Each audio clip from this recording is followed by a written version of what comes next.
Hi, my name's Mark, one of the pastors at Trillium. I remember when bungee jumping just got started. It was a fad for a while.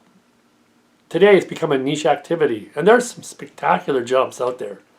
From really exotic locations, from very tall buildings. You can pretty much find anything you're looking for in a bungee jump today. I was at one time attracted to it, never did get around to it. It seemed ultimately to be too risky. And so I've never done it, but I have been certainly interested in and curious about those people who've chosen to bungee jump.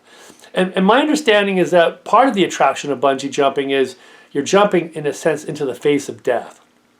And you're jumping into the face of death, trusting that this bungee cord and the harness you have on is going to yank you back to life.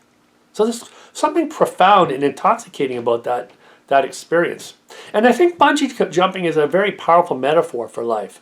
For each day, do we not jump into life, in a sense, into the risk of life, and hope that we'll ultimately get through the risk to the end of the day when we can climb back into our bed?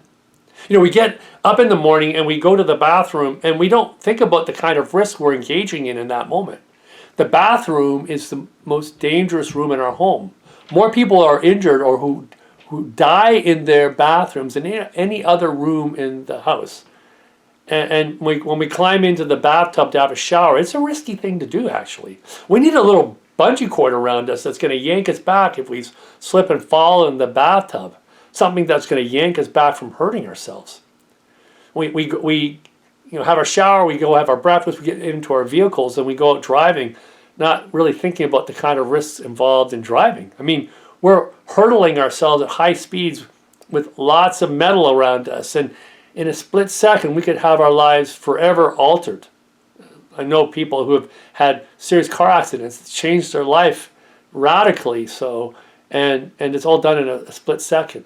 We almost need a little bungee cord that will yank us out of the danger of driving. And when we get to our location, just getting out of our vehicle and putting our feet on the ground, sometimes that can be kind of risky too. If there's ice in the winter, it's easy to slip and fall and hurt yourself. And we sometimes could really use a little bungee cord around us that will yank us out of the danger of the moment. And it's not physical things only. You get married. Well, marriage is a kind of risky business too. We don't really know how this is going to work out. Having children, that's a risky business too. Things don't always evolve the way that we hope they will. What career you're going to have in life, that's a choice. That's a risky choice on a whole number of levels. Whether to open your own business and when to open your own business, that's a risky decision too. What school to go to. It's a whole launching of ourselves into the danger of life, into the risky decisions we have to make. It would be nice if we had a bungee cord around us that would yank us back from the risky choices we have to make in life. Now, when we follow Jesus, we are not given a get out of trouble card. God does not promise to put a bubble of safety around us where we will have no trouble in our daily lives. All of us have to face the adversity of life. All of us have to go through the trials and tribulations of this life. And following Christ doesn't get us a free pass card from the trouble of the world. In fact, quite the opposite. I think following Jesus almost as an invitation for trouble to come into our life. We're in a sense committing ourselves to be thrown out into the world, into that risky world, with the understanding that in following Christ, we're inviting the risk or danger of the world to come to us. We're not avoiding it at all.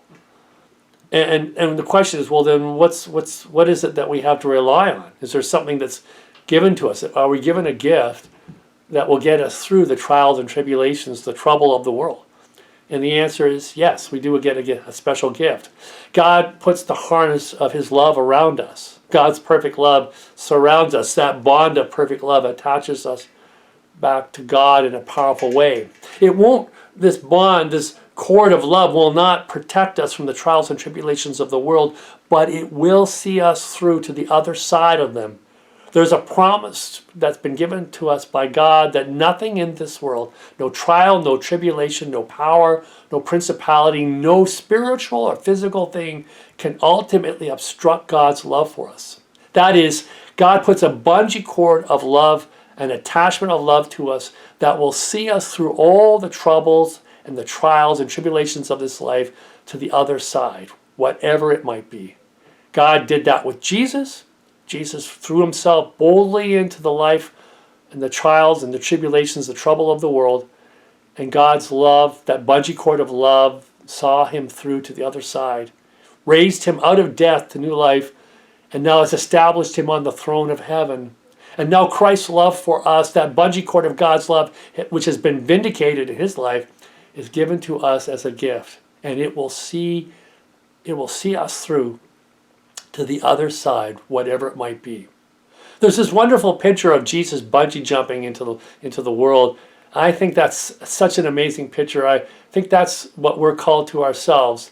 Not in a physical sense of jumping off a building or a bridge, but jumping off into the reality of life with the knowledge that God's love is attached to us.